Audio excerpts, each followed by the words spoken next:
Ich meine, es war ja bloß ein Kuss. Er hat ja auch nichts bedeutet, oder? Kein Grund, sich deshalb verrückt zu machen. Was dagegen, wenn ich dir helfe? Nein, absolut nicht. Gut, dann bin ich in einer Viertelstunde bei dir.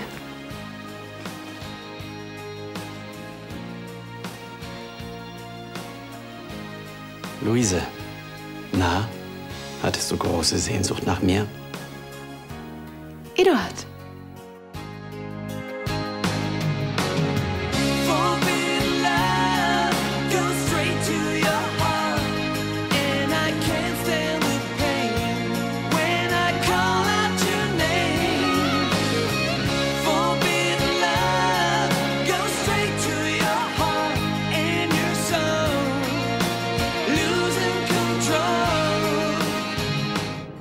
Und? Ist mir die Überraschung gelungen? Das kann man wohl sagen. Meine Güte, siehst du überrumpelt aus. Naja, so früh habe ich einfach nicht mit dir gerechnet. Aber du freust dich doch. Sicher freue ich mich. Etwas Unvorhergesehenes hat mich früher kommen lassen als geplant. Es ist doch nichts mit Papa. Nein, keine Sorge. Es geht ihm schon ein wenig besser. Es handelt sich um meine Geschäfte. Gott sei Dank. Und wie lange gedenkst du zu bleiben? Eine seltsame Frage, wo ich doch gerade erst angekommen bin. Entschuldigung, so war das nicht gemeint. Nur, du kennst ja auch meinen Kalender und ich muss ja auch planen. Du bist sicher entsetzlich müde von der Reise. Willst du dich nicht ein bisschen zurückziehen? Das wäre für mich kein Problem. Die Reise war überhaupt nicht ermüdend. Im Gegenteil. Wenn man dich so sprechen hört, könnte man fast meinen, du möchtest mich gleich wieder loswerden. So ein Unsinn. Du hattest auch keine Chance, Luise. Ich habe dich vermisst und ich habe die volle Absicht, deine gesamte Aufmerksamkeit zu beanspruchen. Du hast noch einen Termin? Nichts Wichtiges. Jedenfalls nicht so wichtig wie du. Komm, ich stelle dich der Familie vor. Was sag ich, warum du da bist? Offiziell, weil ich meine Verlobte bei ihren Verpflichtungen unterstützen will und in Wahrheit, weil ich dich so hinreißend finde, dass ich dir von nun an nicht mehr von der Seite weichen will. Wie lieb von dir.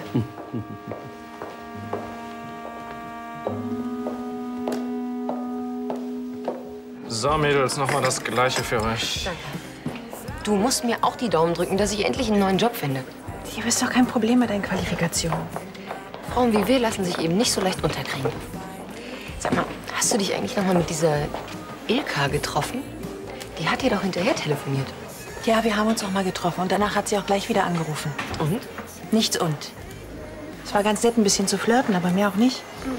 Lass mich raten. Wegen Stella? Solange mir Stella im Kopf rumschwirrt, kann ich mich sowieso auf niemand anders einlassen. Das funktioniert nicht, ich kenne mich. Wird mir genauso gehen. Es braucht Zeit, Carla. Liebe ist gerade nicht meine Paradedisziplin. Es läuft irgendwie schief, was schief laufen kann. Aua! Was denn? Hallo, Stella. Hallo, Natalie. Hilfe? Hallo. Na, haben Sie es heute freigenommen? Eduard von Tepp, der Verlobte von Prinzessin Luise, ist heute angekommen. Ich bin auf der Suche nach einem speziellen Whisky für ihn. Sag mal, habt ihr eine Flasche Single Malt, 18 Jahre alt und heißt Quinoa Smetui oder so ähnlich? Kannst du das vielleicht noch mal sagen? Bestimmt nicht.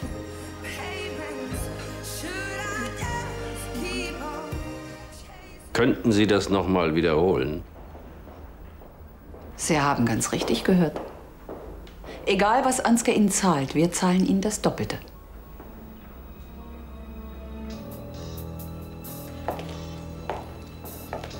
Könnte man Ihren Entscheidungsprozess etwas beschleunigen? Keine Sorge, es läuft bereits auf Hochtouren. Ich muss zugeben, es ist ein wirklich sehr interessantes Angebot. Schön, dass Sie das auch so sehen. Aber ich bin nicht interessiert, nicht die Bohne. Ich kann Ihnen nur raten, nehmen Sie sich in Acht. Ansgar und Tanja trauen sich noch nicht mal gegenseitig. Selbst ihre Ehe ist nur eine Farce. Ich bin schockiert, das ist ja Sodom und Gomorra. Ja, ganz Ihr Stallgeruch. Vermutlich. Schade, ich hätte Sie für klüger gehalten. Ach, wissen Sie, am Ende des Tages geht es nicht um die Klugheit, sondern um die Kohle. Und in der Beziehung spielt Ansgar und seine Braut in meiner Liga. Und wissen Sie was? Bei 7-stelligen Renditen brauche ich mit meinen Geschäftspartnern nicht mehr zu kuscheln. Guten Tag.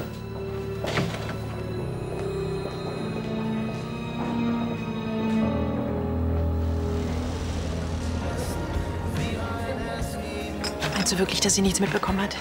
Oh, Carla. Und wenn du mich noch 3-mal fragst, ich weiß es nicht. Wahrscheinlich nicht. Ich meine, sie hat doch einen ganz lockeren Eindruck gemacht. Ja, aber sie stand direkt hinter mir. Wenn überhaupt, dann hat sie sowieso nur deinen letzten Satz mitbekommen. Und mit dem allein kann sie gar nichts anfangen. Wenn ich sie nicht gerade vor ein paar Tagen im Schneiders geküsst hätte. Ich darf da überhaupt nicht mehr dran denken. Kannst du mir mal sagen, warum ich mich gerade von einem Fettnapf in den nächsten stürze? Den Kuss habt ihr doch schon längst als blödes Missverständnis abgetan. Da wart ihr euch doch einig. Aber sie muss nur 1 und 1 zusammenzählen. Weißt du eigentlich, wie peinlich das ist? Sag mal, Carla, du hörst dich an wie so eine verknallte 14-Jährige. Das ist nicht lustig. Ich könnte ja gleich die ganze Stadt plakatieren. Oder Herzchen in Parkbänke und Bäume ritzen. Oder Herzchen Luftballons steigen lassen. Danke, Spaß dir. Sag mir doch bitte, wie ich aus der Nummer wieder rauskomme. Einen seltenen Single Malt mit einem ganz seltenen Namen. Lesen Sie selbst. Diese Schotten, das kann doch kein normaler Mensch aussprechen. Es sei denn, man ist Schotte. Ich schau mal im Lager. Wir sind ziemlich gut sortiert bei Single Malts. Vielleicht ist Ihre ja dabei. Holla, alles fit? Soweit? Ja, du siehst mal wieder Hammer aus. Kein Wunder, dass Carla dich geküsst hat. Ach, du interessierst dich mal wieder für die wirklich weltbewegenden Dinge. Mhm. Entschuldigung, wenn ich Sie anspreche. Ja, bitte? Sie kennen doch Carla von Lahnstein. Sie ist meine Chefin. Ach, nun, Frau von Lahnstein und ich, wir hatten neulich ein so anregendes Gespräch. Und da wollte ich fragen, ob Sie vielleicht wissen, wann sie mal wieder hierher kommt. Also, tut mir leid, das weiß ich wirklich nicht. Naja, trotzdem danke. Warten Sie. Vielleicht kann ich doch was für Sie tun.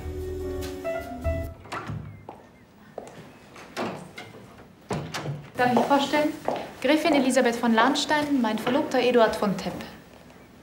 Wie schön, Sie endlich kennenzulernen. Wo uns Ihre Verlobte in dieser kurzen Zeit schon so sehr ans Herz gewachsen ist. Die Freude ist ganz auf meiner Seite, Gräfin. Aber bitte behalten Sie doch Platz. Ja, Sie waren an der französischen Riviera, hörte ich. Ja, aber nicht, um mich in den Casinos herumzutreiben, wie Sie es wahrscheinlich der Presse entnehmen mussten. Baron von Tepp besitzt in der Nähe von Grasse eine Parfumseifenfabrik, um die er sich kümmert. Wenn man nicht gelegentlich selber nach dem Rechten sieht, dann gleitet es einem aus den Händen. Sie sagen es, Gräfin. Ich muss zwar gestehen, meine wahre Leidenschaft gilt eher einem guten alten Whisky, denn dem Lavendelduft einer provenzalischen Parfumseife. Allerdings so ein Familienbetrieb mit jahrhundertealter Tradition will eben gehegt und gepflegt werden. Ja. Was verschafft uns dann die Ehre, einen so vielbeschäftigten Mann auf Königsbrunn begrüßen zu dürfen? Nun, ich könnte sagen, weil ich meiner Verlobten bei ihren Aufgaben helfen will. Aber wenn ich ehrlich bin, ist der wahre Grund viel einfacher. Die Liebe. Oh, Sie sind ja zu beneiden, Luise. Ja, dann bleibt mir nur herzlich willkommen auf Königsbrunn und das selbstverständlich so lange, wie Sie möchten. Aber jetzt entschuldigen Sie mich bitte, die Pflicht ruft.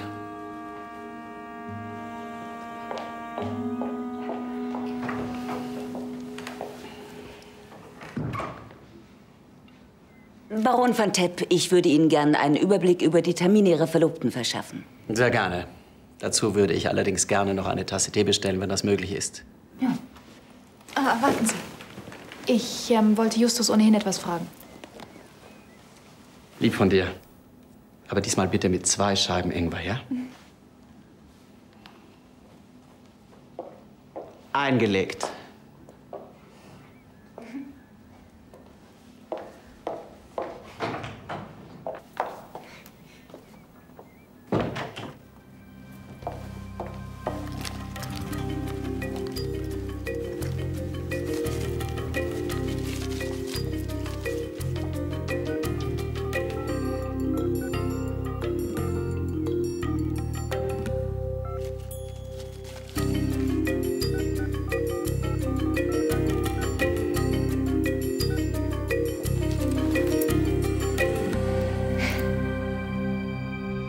glaubt Elisabeth, diese dumme Pute eigentlich? Sie hat einen kleinen Plausch mit Degenhardt und schon küsst er ihr die Füße? Oh, Herrgott, und wenn es so wäre? Du traust ihm doch eh nicht über den Weg. Oh Gott, wie widerlich. Ich traue niemanden, Tanja. Vergiss das nicht. Wir müssen einfach aufpassen, dass unsere Pläne nicht durchsickern. Ich will, dass Carla zu Fall gebracht wird. Dass auch diese dämliche Kosmetikfachverkäuferin nicht mehr gefährlich werden. Abgesehen davon, Tanja, ich möchte nicht, dass Degenhardt in sämtliche Details unserer Pläne eingeweiht ist. Sag mal, was machst du da eigentlich? Habe ich mir von der Parfümerie schicken lassen. Ich kann mich ja schlecht wie jede gewöhnliche Hausfrau in den Laden stellen und dort eindieseln. Na, wie stehen die Aktien? Sagen Sie es uns, Degenhardt. Hab ich irgendwas verpasst? Willst du uns nicht einen schönen Gruß ausrichten von Elisabeth? Ach, daher weht der Wind. Ein harmloser Plausch. Gott, hör doch endlich auf, die Luft zu verpesten. Was habe ich mir denn unter einem harmlosen kleinen Plausch vorzustellen? Kein Grund, misstrauisch zu werden. Sie hat mir angeboten, die Seiten zu wechseln und mit ihr zusammenzuarbeiten. Ach, was für eine Überraschung. Ja, ihre verzweifelten Bemühungen waren fast schon putzig. Schön. Und was haben Sie gesagt? Das fragen Sie jetzt aber nicht im Ernst. Sehe ich so aus, als ob ich mich amüsiere?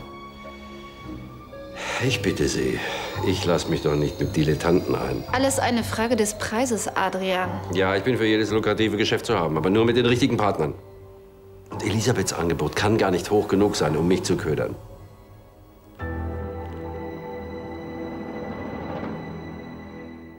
Du hast die wunderschönen Augen deiner Mutter, du kleiner Spatzen. Maria, meine Tochter gehört nun wahrlich nicht auch noch zu ihrem Aufgabenbereich, nicht wahr? Aber es macht mir Freude. Wo ist denn das Kindermädchen? Ich glaube, sie wollte der Kleinen etwas Tee holen. Deswegen hat sie mich gebeten, sie zu vertreten. Das geht so nicht. Justus, wo ist das Kindermädchen? Bedauere, das weiß ich nicht. Sie kann Sophia nicht einfach allein lassen.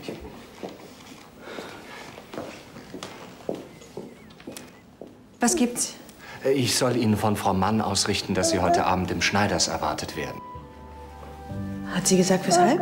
Tut mir leid, nein.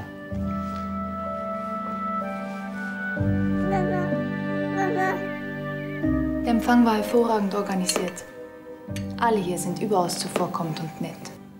Und deine anderen Termine? Ebenso. Und bisher keinerlei Schwierigkeit mit der Presse? Wir sind hier zwar nicht so zahlreich, aber genauso lästig wie überall. Ich finde es wirklich bewundernswert, wie gelassen du die schwierigen Aufgaben deines Vaters übernimmst. Wir können es uns doch gar nicht leisten, aus der Rolle zu fallen. Ja, weil es eben keine Rolle ist, Luise. Es ist dein Leben. Und bald auch meins. Da hast du recht. Und wie hast du bisher deine knapp bemessene Freizeit verbracht? Du wirst ja hier wohl kaum Möglichkeiten für dein burschikoses Hobby finden. Was meinst du damit? Deine Leidenschaft für Hubschrauber? Ach, Hubschrauber. Baron von Tepp? Der von Ihnen gewünschte Whisky. Schön, einen alten Freund hier zu haben. Wenn du mich jetzt bitte entschuldigen würdest, ich möchte mich ein wenig frisch machen. Justus wird Sie auf Ihr Zimmer begleiten. Wir sehen uns dann im Kaminzimmer, ja? Ich freue mich.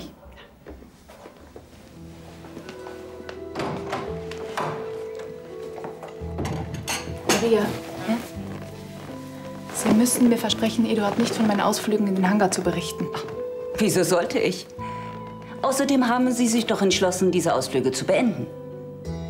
Oder?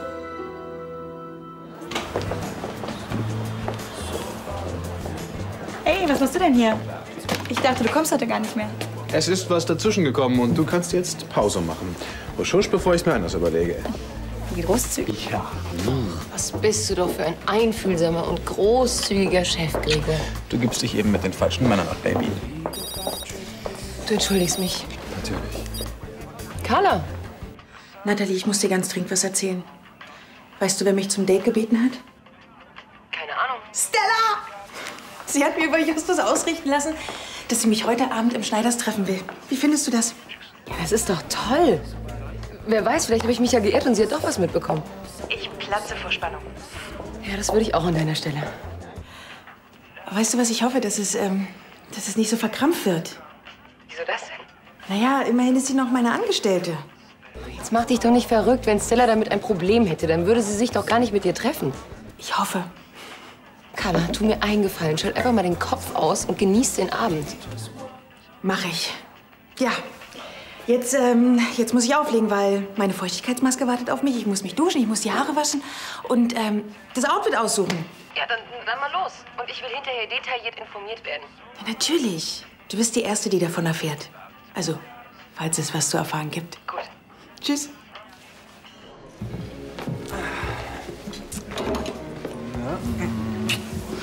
Ich hoffe, du hast dich beim Training noch nicht völlig ausgepowert. Musst du noch lange? Bin schon so gut wie weg. Ciao. Ja, Prinzessin Luise ist wirklich ganz reizend. Ja? Ach ja, ihr Verlobter ist auch noch aufgetaucht. Ja, charmant. Und mit tadellosen Manieren. Oh. Was man von diesem Herrn nicht gerade behaupten kann. Du entschuldigst mich, ich habe da was zu klären.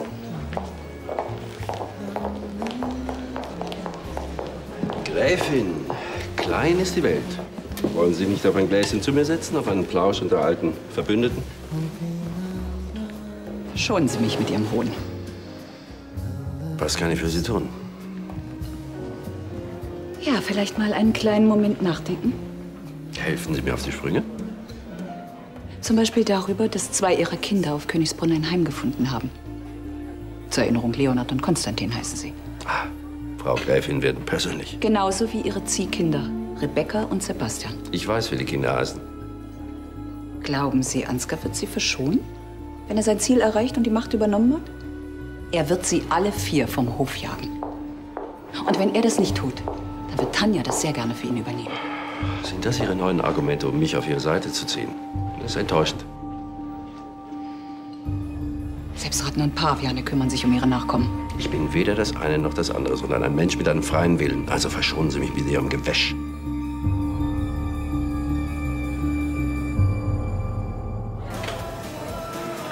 Eine waschechte Prinzessin. Bei uns in Düsseldorf. Vielleicht kommt ihr mal auf einen Drink in the Limits vorbei. Aha. Na, die wäre doch mal was für unseren einsamen Hubschrauber-Experten. So, ab damit. Danke. Gregor, wir nehmen 2 Pullen mit hoch. Aufschreiben. Habt ihr was vor, was richtig Durst macht, ja? Ja, stundenlang abhängen und einfach nur auf dem Sofa sitzen. Wie süß. Du bist doch nur neidisch. Ja, weil sich sein Liebesleben zurzeit auf einen Haufen Blech konzentriert. Oh, touché. Ich brauche 2 Sekt. Der Arme. Ja, ihr 2. Wisst ihr? Ihr habt keine Ahnung. Oh, Gregor, fahr doch ein bisschen in deinen Hangar und unterhalte dich mit deiner Schrauberkollegin. Und wer weiß, was die beiden dann noch alles anstellen. Nichts Großartiges, um ehrlich zu sein. Wir arbeiten, wir trinken ein Bierchen, wir gehen nach Hause. Sehr romantisch. Am Hubschrauber zu basteln ist immer noch spannender, als diesen Fusel hier aufzumachen.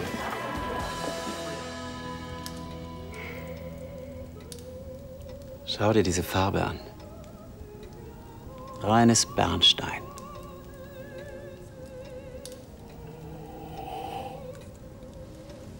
Und der Duft. Riechst du den Dampf des Torffeuers?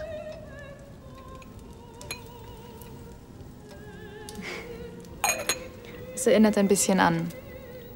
Entschuldige bitte. Stall.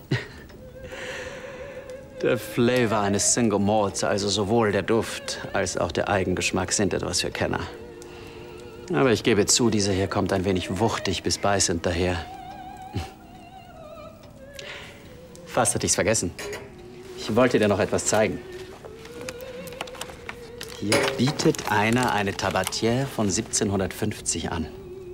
Wenn ich die bekomme, wäre sie die älteste meiner Sammlung. Faszinierend, wie tief dich so eine Schnupftabakdose beeindrucken kann. Sie ist mit Schildpatt intarsiert. Ich werde sie ersteigern. Ein seltenes Stück, nicht wahr? Sehr selten. Sie ist mit der Kröseltechnik geblasen.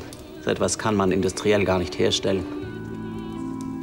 Das Glas ist von einem tiefen Ultramarin mit einer Inschrift in Rumänisch. Wer weiß, wem die einmal gehört hat.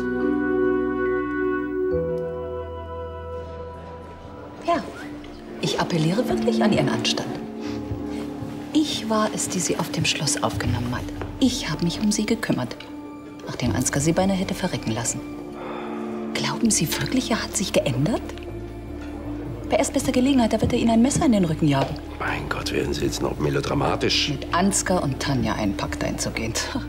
Können Sie eigentlich morgens noch in den Spiegel schauen? Ich bitte Sie. Moral, Prinzipien, Loyalität. Das kann Ihnen nicht fremd sein. Und ich wette hier tief in Ihrem Kern. Ja, genug, es reicht, Gräfin. Die haben ja sogar recht. Also teilweise zumindest. Jetzt kommen Sie schon wieder her.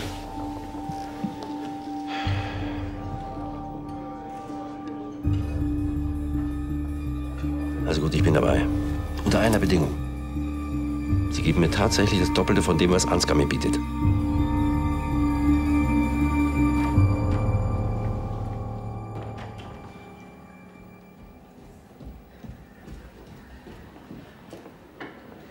Sie sehen fantastisch aus. Danke. Ein besonderer Abend erfordert eben besondere Maßnahmen. Dann haben Sie meine Nachricht bekommen? Selbstverständlich. Justus ist zuverlässig. Vielen Dank für die Einladung. Dafür nicht. Ihr Date wird hin und weg sein. Dafür lege ich meine Hand ins Feuer. Mein Date? Eigentlich sollte es ja eine Überraschung werden. Aber da ich mir nicht sicher bin, ob Sie Überraschungen mögen. Wie meinen Sie das jetzt? Es gibt da jemanden, der Sie wahnsinnig gern wiedersehen würde. Ilka, sie wartet im Schneiders auf Sie.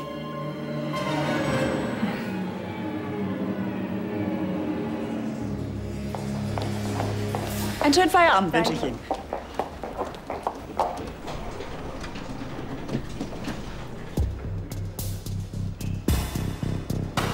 Ich nehme an, du willst nach unten, wo du eigentlich hingehörst? Wenn ich dir behilflich sein darf.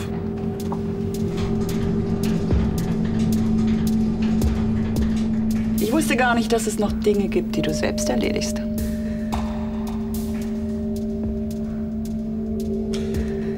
Na, wie unhöflich, uns den Rücken zuzukehren, wo wir doch alle zusammen so eine harmonische Familie bilden.